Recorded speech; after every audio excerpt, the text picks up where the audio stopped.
இன்றைய நற்செய்தி மத்தேயு எழுதிய தூய நற்செய்தியிலிருந்து வாசகம். ஆண்டவரே, மாட்சி உமக்கே. அதிகாரம் 5, இறை வார்த்தைகள் 1 முதல் 16 முடிய. அக்காலத்தில் இயேசு மக்கள் கூட்டத்தை கண்டு மலை மீது ஏறி அமர அவருடைய சீடர் அவர் அருகே வந்தனர். அவர் திருவாய் மலர்ந்து கற்பித்தவை: ஏழையரின் உள்ளத்தோர் பேறு பெற்றோர், ஏனெனில் விண்ணரசு அவர்களுக்கு உரியது. துயருறுவோர் பேறு பெற்றோர், ஏனெனில் அவர்கள் ஆறுதல் பெறுவர். கனிவுடையோர் பேறு பெற்றோர், ஏனெனில் அவர்கள் நாட்டை உரிமை சொத்தாக்கிக் கொள்வர். நீதி நிலைநாட்டும் வேட்கை கொண்டோர் பேறு பெற்றோர், ஏனெனில் அவர்கள் நிறைவு பெறுவர். இரக்கமுடையோர் பேறு பெற்றோர், ஏனெனில் அவர்கள் இரக்கம் பெறுவர். தூய்மையான உள்ளத்தோர் பேறு பெற்றோர், ஏனெனில் அவர்கள் கடவுளை காண்பர். அமைதி ஏற்படுத்துவோர் பேறு பெற்றோர், ஏனெனில் அவர்கள் கடவுளின் மக்கள் என அழைக்கப்படுவர். நீதியின் பொருட்டு துன்புறுத்தப்படுவோர் பேறு பெற்றோர், ஏனெனில் விண்ணரசு அவர்களுக்குரியது. என் பொருட்டு மக்கள் உங்களை இகழ்ந்து துன்புறுத்தி உங்களை பற்றி இல்லாதவை பொல்லாதவை எல்லாம் சொல்லும்போது நீங்கள் பேறு பெற்றவர்களே, மகிழ்ந்து பேருவகை கொள்ளுங்கள். ஏனெனில் விண்ணுலகில் உங்களுக்கு கிடைக்கும் கைமாறு மிகுதியாகும். இவ்வாறே உங்களுக்கு முன்னிருந்த இறை வாக்கினர்களையும் அவர்கள் துன்புறுத்தினார்கள். நீங்கள் மண்ணுலகிற்கு உப்பாய் இருக்கிறீர்கள். உப்பு உவர்பற்று போனால் எதை கொண்டு அதை உவர்ப்புள்ளதாக்க முடியும்? அது வெளியில் கொட்டப்பட்டு மனிதரால் மிதிபடும், வேறு ஒன்றுக்கும் உதவாது. நீங்கள் உலகிற்கு ஒளியாயிருக்கிறீர்கள்.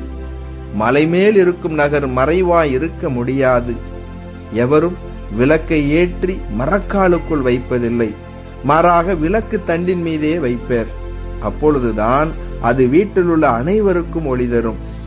இவ்வாறே உங்கள் ஒளி மனிதர் முன் ஒளிர்க. அப்பொழுது அவர்கள் உங்கள் நற்செயல்களை கண்டு உங்கள் விண்ணக தந்தையை போற்றி புகழ்வார்கள். ஆண்டவரின் அருள்வாக்கு. கிறிஸ்துவே, உமக்கு புகழ். என் ஆண்டவர் இயேசுவில் அன்பார்ந்த சகோதர சகோதரிகளே, உங்கள் அனைவரையும் உயிர்த்த நம் ஆண்டவர் இயேசு கிறிஸ்துவின் பெயரிலே அன்போடு வாழ்த்துகிறேன். உங்கள் அனைவருக்காகவும் நான் திருப்பலி ஒப்பு கொடுத்து சிறப்பாக ஜெபம் செய்கிறேன். இன்றைய நாளிலே நாம் நம்முடைய இந்திய நாட்டில் புனித அன்னை தெரசாவை நினைவு கூற அழைக்கப்படுகிறோம். அதேபோல இந்த நாளில் ஆசிரியர்களின் தினத்தையும் நாம் கொண்டாடுகிறோம். முதலில் ஆசிரியர்களாகிய ஒவ்வொருவருக்கும் நம்முடைய வாழ்த்துக்களை, ஜெபங்களை உரித்தாக்கிக் கொள்ளுவோம். புனித அன்னை தெரசா அவர்கள் ஆண்டவருடைய அழைப்பை பெற்று ஆண்டவருக்கு பணி செய்வதற்காக ஒரு அருள் சகோதரியாய் தன்னை அர்ப்பணித்து முதலிலே அவர் கல்வி பணியை தான் செய்தார். அவரும் ஒரு ஆசிரியையாக பிள்ளைகளுக்கு பாடம் சொல்லிக் கொடுத்து அந்த கல்வியின் வழியாக ஆன்மீக பணி செய்து வந்தார். பின்புதான் இந்த இறை அழைத்தலுக்குள் மீண்டுமாக ஒரு அழைத்தல் அன்னை தெரசா அவர்களுக்கு கொடுக்கப்படுகிறது. நான் தாகமாய் இருக்கிறேன் என்ற குரல் புனித அன்னை தெரசாளுக்கு முதலாக கேட்கிறது. அந்த அழைத்தலை தன்னுடைய ஆன்மீக தந்தையோடு பகிர்ந்து கலந்து ஆலோசித்து சாகும் தருவாயிலே இருக்கக்கூடிய கைவிடப்பட்ட நிலையிலே இருக்கக்கூடிய பிள்ளைகளுக்கு உதவி செய்ய வேண்டும். அவர்களுக்கு கிறிஸ்துவினுடைய அன்பை காட்ட வேண்டும். அவர்களும் ஆண்டவருடைய பிள்ளைகள்தான் என்பதை உணரச் செய்ய வேண்டும் என்ற ஒரு உயரிய எண்ணத்தோடு கல்வி பணியை விட்டுவிட்டு இப்படியாக நோயாளரை அன்போடு கவனித்துக் கொண்டு அதன் வழியாக ஆண்டவருடைய பணியை செய்ய வேண்டும் என்று அழைத்தலுக்குள் இன்னொரு அழைப்பை பெற்று அவர் தன்னுடைய இரண்டாம் அழைப்பை புனிதமான நிலையிலே, மிக உன்னதமான நிலையிலே வாழ்ந்து காண்பித்தார். இன்றும் நம்முடைய இந்திய தேசத்தில் கொல்கத்தா நகரிலே அன்னை தெரசாவினுடைய அருமையான அன்பு பணியை நாம் பார்க்க முடிகிறது. மிக எளிமையான முறையிலே வாழ்ந்தவர். அருவருப்பான நோயாளர்களை இன்னுமாக தனக்கு எதிரான ஒரு சூழலிலே அன்போடு கவனித்துக் கொண்டார். அந்த நோயாளர்களுக்கு உண்மையான கிறிஸ்துவின் அன்பை காண்பித்தார். இன்று இந்த அன்னை தெரசாவை குறித்து நாம் பேசிக் கொண்டிருக்கிறோம். அவரை ஒரு முன்மாதிரியாக எடுத்துக்காட்டாய் நாம் காண்பித்துக் கொண்டிருக்கிறோம். அவரை போல வாழ வேண்டும், அன்பு செய்ய வேண்டும், நோயாளர்களை கவனித்துக் கொள்ள வேண்டும் என்றெல்லாம் நாம் நினைக்கிறோம். என் அன்பு சகோதர சகோதரிகளே, இதோ நம்முடைய வீட்டில் நோயாளர்கள் இருக்கலாம். நாம் அவர்களை அன்போடு கவனித்துக் கொள்கிற பொழுது நாம் ஆண்டவருக்கே பணிவிடை செய்கிறோம். இறுதி நாளில் ஆண்டவர் சொல்லுவார், நான் நோயோடு இருந்தேன், என்னை அன்போடு கவனித்துக் கொண்டீர்கள் என்று சொல்லி விண்ணக வாழ்வை, நிலை வாழ்வை நமக்கு ஆண்டவர் பரிசாய் கொடுப்பார். எனவே அன்பிற்குரியவர்களே, உங்கள் மத்தியிலே, உங்கள் குடும்பத்திலே, உங்கள் அருகிலே இருக்கக்கூடிய நோயாளர்களுக்கு உங்களால் இயன்ற உதவியை செய்யுங்கள். கிறிஸ்துவினுடைய அன்பை அவர்களுக்கு காட்டுங்கள். அதே போல இந்த நாளிலே நாம் ஆசிரியர் தினத்தை கொண்டாடி கொண்டிருக்கிறோம். நமக்கு பாடம் கற்றுக் கொடுத்து நம்மை இந்த நிலைமைக்கு உயர்த்தி இருக்கக்கூடிய ஒவ்வொரு ஆசிரியரையும் இந்த நாளிலே நாம் நன்றியோடு நினைத்து பார்ப்போம். அவர்களுக்காய் ஜெபம் செய்வோம். அதே போல நாம் ஒவ்வொருவருமே போதிக்கக்கூடிய அருள் ஆசீர்வாதத்தை திருமுழுக்கின் வழியாய் பெற்றிருக்கிறோம்.